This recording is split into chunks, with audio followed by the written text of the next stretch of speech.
Basic alkaline solution क्या होता है बच्चों? अल्केलाइन सॉल्यूशन क्या है? बेस का जो एक्वा सॉल्यूशन है वो अल्केलाइन सॉल्यूशन है। इसमें हम क्या देखेंगे कि वो सॉल्यूशन एसिडिक है या बेसिक है, उसका पीएच स्केल पर देखेंगे। तो हम क्या करेंगे, उसमें हाइड्रोजन आयन लेस होंगे किसके? इस न्यूट्रल की जो वैल्यू है 1.0 इंटू 10⁻⁻⁷। तब हम लॉगरिथम में उसी तरह से इसको पुट करेंगे जैसे हमने पीएच माइनस लॉग में पुट किया था। आपको ये भी पता है कि pH equal to minus log OH minus logarithm OH में लिखते हैं हम इसको। अब हाइड्रोजन आयन की जगह हमने OH आयन की जगह हमने लिख लिया 1.0। अभी हमें ये नहीं पता कि ये सॉल्यूशन एसिडिक है या बेसिक, तो हमने उस हाइड्रोजन आयन की जगह इसकी वैल्यू टोटली अज्यूम किया है कि हम यहाँ 10⁻⁻⁷ की जगह क्या रखेंगे? 10⁻⁻⁹।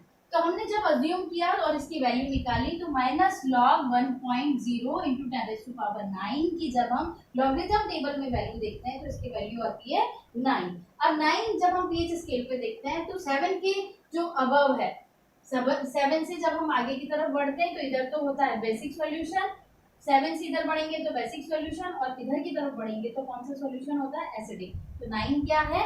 बेसिक सॉल्यूशन को, अल्केलाइन सॉल्यूशन को शो कर रहा है। तो इस लॉगरिथम से हम ये पता लगा लेंगे कि उसका पीएच स्केल एसिडिक सॉल्यूशन में -7 है, मतलब 7 है, या लेस देन 7 है, या मोर देन 7 है।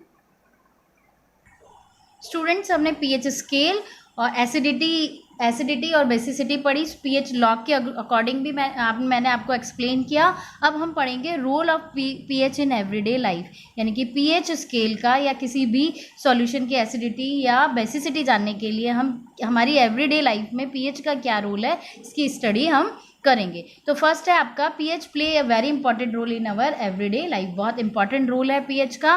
फर्स्ट है हमारे डाइजेस्टिव सिस्टम में। आपको पता है आपके स्टमक में हाइड्रोक्लोरिक एसिड होता है, तो क्या करता है वो डाइजेशन में हेल्प करता है। जो हमारे फूड के जो बैक्टीरिया होते हैं उनको किल कर देता है।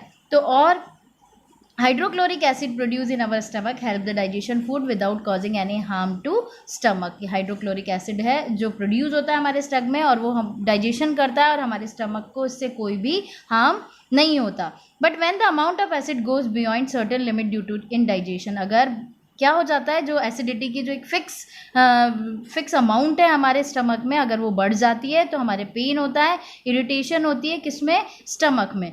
सो in order to neutralisation the effect of excess acid a mild base called antacid is usually taken. ये आप सबको पता है कि अगर आपने इनडाइजेशन हुआ, आपकी खाना खाया और आपको डाइजेस्ट नहीं हुआ तो उसमें क्या बढ़ जाता है? एक्सेस में एसिड बढ़ जाता है। और जब एक्सेस में एसिड बढ़ जाता है स्टूडेंट्स तो आपको एंटासिड लेनी पड़ती है। और एंटासिड आपको मैंने प्रीवियस क्लासेस में भी पढ़ाया हुआ है कि मिल्क ऑफ मैग्नीशिया होता है, ये मैग्नीशियम हाइड्रोक्साइड होता है, इज़ अ माइल्ड बेस। ये एक बेस है और जब ये एसिड से रिएक्शन करता है तो न्यूट्रलाइजेशन की रिएक्शन हो जाती है और वाटर फॉर्म होता है।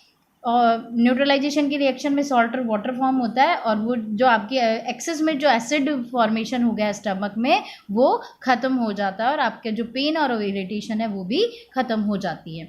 सेकेंड है एसिड कॉज टूथ डिके। अगर आप जो खाना खाते हैं स्टूडेंट्स, जो भी आप खाना खाते हैं उससे क्या, उसमें बहुत सारे बैक्टीरिया होते हैं। तो बैक्टीरिया में जो हमारे माउथ में सलाइवा होती है, ये सलाइवा क्या करती है? उन बैक्टीरिया को किल करने का काम करती है। यानी कि जो भी डाइजेशन हो जाता है वो माउथ से स्टार्ट हो जाता है। पर अगर कुछ स्टूडेंट्स ऐसे होते हैं जो ब्रश नहीं करते, उनके क्या होता है, मुँह में जब बैक्टीरिया हो जाता है तो वो क्या करता है? एसिड बढ़ जाता है। एसिड बढ़ने से क्या होता है, जो हमारे जो टूथ है उनमें वो ख़राब होना शुरू हो जाते हैं, क्योंकि जो बैक्टीरिया है वो टूथ को डिके करने लग जाते हैं, उनको ख़त्म करने लगते हैं। When the pH become lower than 5.5, जब पीएच कब क्या हो जाता है? 5.5 से कम हो जाता है तो टूथ एनेमल गेट कॉरॉइड। तो टूथ एनेमल क्या होने लग जाते हैं? कॉरॉइड्स का मतलब वो घिसने लगते हैं या ख़राब हो जाता है। सलाइवा क्या है? एल्केलाइन है, तो ये क्या करती है? माउथ में जो भी एसिड होता है उसको न्यूट्रलाइज करती है, but excess acid remain unaffected. पर अगर बहुत ज़्यादा एसिड है, अगर आप ब्रश नहीं करते, क्योंकि टूथपेस्ट जो है वो भी एक बेस है, वो भी न्यूट्रलाइजेशन की रिएक्शन करता है हमारे माउथ में, एसिड को ख़त्म करता है। पर अगर आपके माउथ में एसिड है तो ये क्या करता है? टूथ डिके करता है, मतलब आपके दांत खराब हो जाते हैं। Toothpaste which is alkaline Neem stick contain alkaline juice, जो नीम की जो दातुन जिसे कहते हैं वो भी अल्केलाइन जूस है, और ये आपके टीथ को क्लीन करती है और टूथ जो डिके होते हैं उनको ख़त्म करती हैं। Acid is produce in fatigue muscles, जो एसिड है वो क्या करता है आपकी मसल्स में फैटिग मतलब थकान लाता है। एक्सेस में अगर एसिड बनता है हमारी बॉडी में, लैक्टिक एसिड बनता है, तो हमें क्या होता है मसल्स क्रैम्प करने लग जाती है, मतलब आपको अकड़न होने लग जाती है। जो एक्सरसाइज करते हैं उनको तो एक्सरसाइज करने के बाद अकड़न महसूस होती है, तो ये क्या एसिड क्या करता है फैटिग भी लाता है, किसमें आपकी बॉडी में मसल्स में। The supply of oxygen is muscle से रिड्यूस, ऑक्सीजन की सप्लाई रिड्यूस हो जाती है।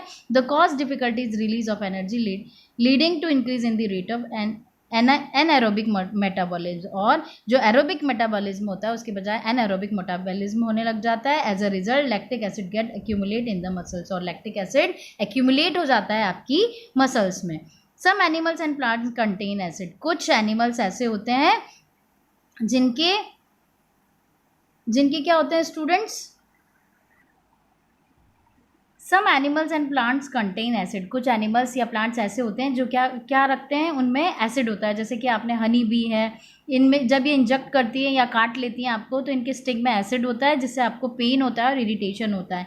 एक होता है बर जिसे कहते हैं, ये उसमें भी एसिडिक होती हैं। ये क्या करते हैं इनमें बेकिंग सोडा अगर आप अप्लाई करते हैं तो आपका वो बेस, बेकिंग सोडा क्या है बेस है, और वो एसिड से रिएक्शन करके न्यूट्रलाइजेशन रिएक्शन होता है, और जो आपका जो पेन है और इरिटेशन है वो भी खत्म हो जाता है। निटल लीव्स, कुछ प्लांट की लीव्स ऐसी होती हैं जिनके अगर आप stinging hairs which have stinging hair, चुभने वाले इनकी वो होते हैं, रेशे होते हैं, इनके बाल होते हैं। When touch inject from acid in our body, जैसे ही हम इनको टच करते हैं वो हमारी बॉडी में क्या इंजेक्ट कर देते हैं एसिड, जिससे हमें पेन होता है। तो इसके लिए हम अगर कोई भी बेस यूज़ करें स्टूडेंट्स तो न्यूट्रलाइजेशन की रिएक्शन से हमारा जो दर्द है जो पेन है वो खत्म हो जाएगा। The brilliance of tarnished copper vessels can be restore by using acid. You know lemon juice contain N acid, आपको पता है कि लेमन जूस में एसिड होता है। अगर कॉपर वेसल्स जो होते हैं अब एयर से रिएक्ट करके काले हो जाते हैं, ब्लैक लेयर बन जाती है, तो अगर हम उसमें क्या करें लेमन का जूस यूज़ करें तो वो जो ऊपर की जो कॉपर ऑक्साइड की लेयर है हम उसको हटा सकते हैं, क्योंकि जो लेमन में जो सिट्रिक एसिड होता है वो कॉपर ऑक्साइड से रिएक्शन करके कॉपर सिट्रेट बनाता है, और अगर जब इसको वॉश करते हैं तो ये कॉपर सिट्रेट पानी के साथ बाहर निकल जाता है, तो वो वापस जो हमारे कॉपर के वेसल्स हैं वो सुंदर लगने लगते हैं। PH of soils are generally acidic, generally soils कैसी होती हैं एसिडिक होती हैं, और अगर उनको प्लांट को अगर हमें प्रॉपर ग्रोथ करवाना है स्टूडेंट्स तो उनका एल्केलाइन होना ज़रूरी है। इसलिए जो सॉइल का एक्सपेरिमेंट करके चेक करके हम ये पता लगा सकते हैं कि सॉइल एसिडिक है या बेसिक, फिर हम उसमें क्विक लाइम या स्लैक लाइम या कैल्शियम कार्बोनेट डालकर उसकी एसिडिटी को दूर कर सकते हैं, जिससे हमारी जो सॉइल की जो एसिडिटी है उसको लो किया जाता है और जिससे प्लांट भी प्रॉपर ग्रो करे। तो ये पीएच के कुछ क्या थे यूजेस थे। कल के चैप्टर में हम सॉल्ट की स्टडी करेंगे। So student bye, good bye.